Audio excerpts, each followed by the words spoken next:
નમસ્કાર. અખિલ ભારતીય રાષ્ટ્રીય શૈક્ષણિક મહાસંઘ ગુજરાત દ્વારા રાજ્યની તમામ શાળાઓમાં આપણી શાળા આપણું સ્વાભિમાન કાર્યક્રમનું આયોજન કરવામાં આવ્યું છે. વર્તમાન પરિપ્રેક્ષમાં નવી શિક્ષણ નીતિના માધ્યમથી આપણે 21મી સદીની જરૂરિયાતોને અનુરૂપ વર્તમાન શિક્ષણ વ્યવસ્થામાં પરિવર્તન લાવવાની માંગને પ્રબળ બનાવીને વિદ્યાર્થીઓની પ્રતિભાઓને ઉજાગર કરવાના સ્વપ્નોને અખિલ ભારતીય રાષ્ટ્રીય શૈક્ષણિક મહાસંઘ દ્વારા ઉજાગર કરવા અમારું વિદ્યાલય અમારું સ્વાભિમાન કાર્યક્રમ સમગ્ર રાજ્યમાં કરવા જઈ રહ્યા છે. આ કાર્યક્રમના સાહિત્યનું વિમોચન ઝાલોદ વિધાનસભાના ધારાસભ્ય મહેશભાઈ ભુરિયા દ્વારા કરવામાં આવ્યું હતું.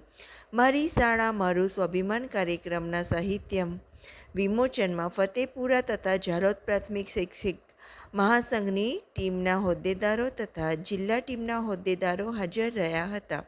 આ પ્રસંગે ધારાસભ્ય શ્રી મહેશભાઈ ભુરિયા તેમજ દાહોદના ધારાસભ્ય કનૈયાલાલ કિશોરીએ રાષ્ટ્રીય શૈક્ષિક મહાસંઘની આ નવીન પહેલને આવકારી શુભેચ્છાઓ પાઠવી હતી.